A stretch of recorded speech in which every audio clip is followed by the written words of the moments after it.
systems loss, may babayaran pa na line rental. Problema ba? Bakit hindi ho ninyo dagdagan yung linya para wala na po tayong line rental?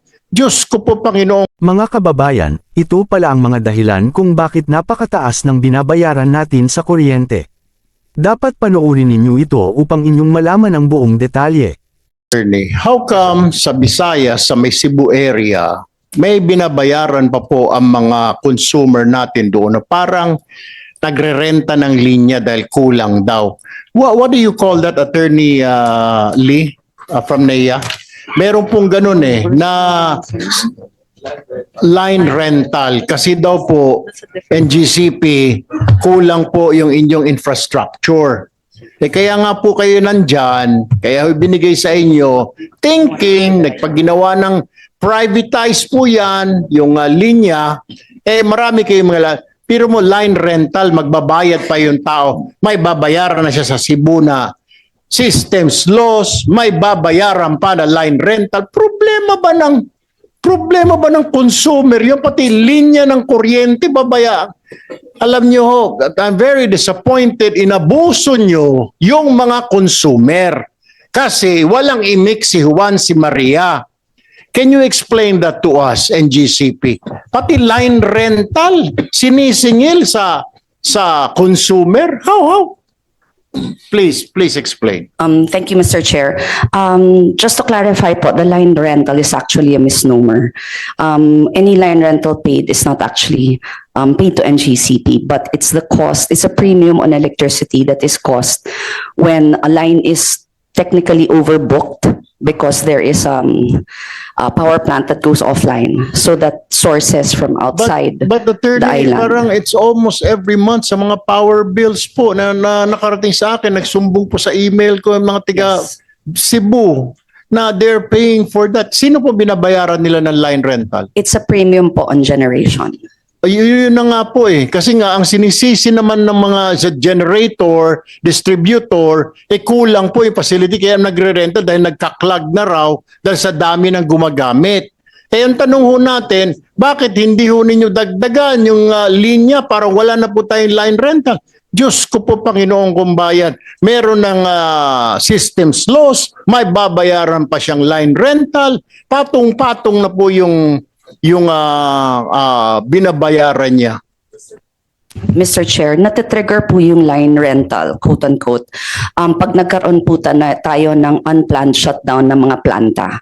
Kaya po nagugulo yung balanse ng pagpasahan ng kuryente. Pag nag-off po yung isang planta na wala sa schedule, kailangan po tayong mag-source sa ibang lugar. Kaya doon po nawawala yung balanse. It's a little bit more pronounced po sa Visayas dahil puro isla po sila. So yung nagiging pangunahing sanhi ng line rental would be yung sa interconnections. So pag meron pong planta na nag-offline at kailangan pong kumuha sa ibang lugar, magkakaroon po sila ng premium on that other source. Pero hindi po sa NGCP na pupunta yung premium na yon. Okay, thank you, Attorney Alabanza. Attorney Juan. Thank you, Mr. Chair. Para lang mabigyan ng konting background dito sa issue ng line rental or line loss at saka congestion cost, ito na po yung tawag sa kanya ngayon, LLCC. Nakita po ng commission yan, yung problema na yan, a few years ago na, noong nagsimula ang interconnection ng Mindanao at Visayas. Dahil nakita natin na sa tuwing na-reach na yung transfer capacity ng interconnection, yung HVDC na linya na yan, ay nagkakaroon ng pagkakaiba yung presyuhan sa Mindanao at presyo sa Visayas. Yung pong ating kasing WESM ay sa WESM rules na pinasinaya ng Department of Energy, nandyan po yung disenyo ng ating WESM na kung saan ang ating Pilipinas ay binubuo ng iba't ibang grid. Ito ay nakabase doon sa mga lokasyon ng mga substation kung saan nakakonekta yung mga generation plants at saka yung mga distribution utilities. So meron tayong nodes na kung saan nakakabit mga generator, customer. Meron namang mga nodes na customer lang ang nakakabit doon. Dito po sa bawat node na ito ay nagkakaroon ng iba't ibang presyo. Ito po yung tinatawag natin na locational marginal price. At ito po ay naitatakda Ang alam po kasi natin, ang WESM, nagkakaroon tayo ng isang planta, yung marginal plant, na siya yung nagtatakda ng talagang presyo para sa trading interval na yan. Ito po yung tinatawag nating system marginal plant. At yung offer niya na nanalo, ito po yung system marginal price. Pero po, kada node ay hindi yan ang lalabas na presyo dahil ang susundin na presyo kada node ay yung locational marginal price na binubuo hindi lang ng system marginal price but kasama na dyan yung cost ng line loss at cost ng congestion. Ito po yung nabanggit ni attorney ng NGCP. So, ang nangyari po dito sa Visayas, sa tuwing nagkakaroon, supposedly isa lang yung SMP at yung LMP ng bawat node nakabatay dyan sa SMP na yan. Pero dahil dito sa interconnection ng Visayas at Mindanao at nagkakaroon ng dalawang presyo, yung pong mga ating electric cooperatives lalo na sa Visayas, sa Region 8, na nakakontrata ng generation na nanggagaling sa Mindanao, ang kanila pong presyo, yung node nila, nakakonekta sila dito sa Visayas na ang system marginal price na nagtakda ng locational marginal price nila ay mas mataas kasi sa Visayas, mas mataas ang lumalabas na locational marginal price at sa Mindanao ay mas mababa.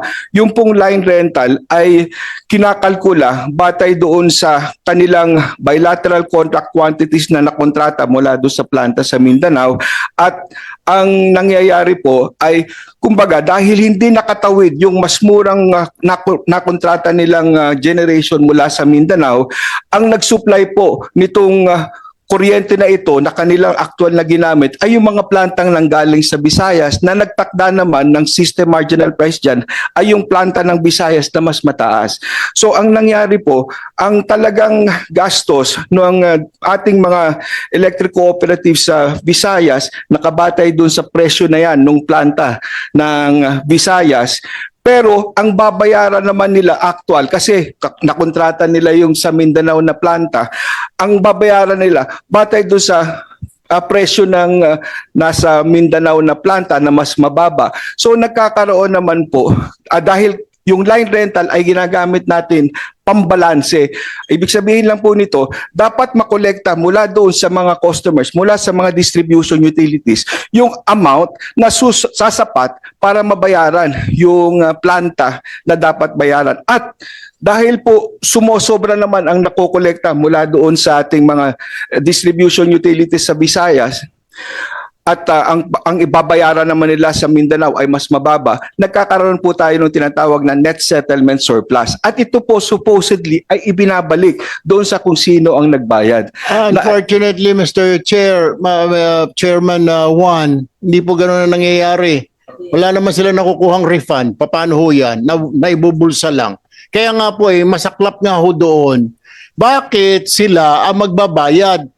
Nagninegosyo, ikaw distributor, generator. Kapalpakan ninyo, yung tao, ang consumer, ang customer nyo magbabayad. Anong klase yan? Ano yung ibig sabihin? Ayaw ninyo, whether you're distributor, whether you're the generator, ayaw ninyo mag-incur ng losses. Ang losses ninyo, sisingilin nyo sa taong bayan. Why do you allow that? Why do you allow that ERC? Why do you allow that DOE? Why do you allow that na National Electrification Administration? All the while, simple lang naman po. Wala akong alam dyan sa mga kuryente na yun, but listening to you right now, ito mga complaints na pumapasok ko sa amin, ang sigaw ng taong bayan, bakit po kami lagi sinisingil? Problema niyan, bumagsak yung power niya. Kumuha siya doon sa kabila dahil mas mataas, so tataas din ang bill niya. Dapat hindi po, di po ba?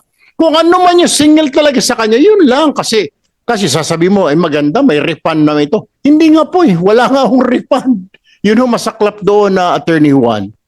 Opo, tama po yun, Mr. Chair. At yun nga yung tinutukoy namin kung paano aayusin yung alokasyon ng net settlement surplus. Nang sa ganun, kung sino talaga yung nagbayad ng mas mataas na line loss and congestion charge, sila yung mas malaking makukuhang balik nung surplus na yan na na-accumulate dahil nga mas mababa naman yung trading amount na kakailanganin para sa kabayaran ng mga generators na nag-supply ng kuryente nyon.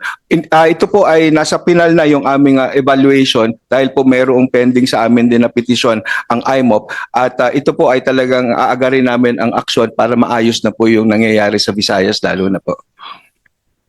All right, thank you, Attorney Juan. Sana po maayos po ninyo sa lalong madaling panahon dahil parusaw talaga ito, pabigat po ito. Ang dami ng pasanin, lahat pinasa na po sa consumer. Lahat po, wala nang losses ang mga power generators, walang losses ang distributor. Wala po eh. Yung kanilang pagkalugi, sinisingil po nila yung consumer. Si consumer naman na walang kaalam-alam. Si consumer na kailangan niya talaga ng kuryente. No choice. You know, dapat po dati ang electricity is luxury. Di po ba? Pero ngayon ho, is a necessity. Whether mahirap ka, kailangan mo ng kuryente dahil yung anak mo kailangan mag-aral, yung anak mo may sanggol ka, kailangan ng electric pan, kailangan mo ng, hindi mo pwedeng paypayan lang yung baby mo maghapon. Ito yung siguro nasa isip pa rin natin na para tayo nung dekada 70, 80 na ang elektrisidad ay for luxury. Hindi po eh.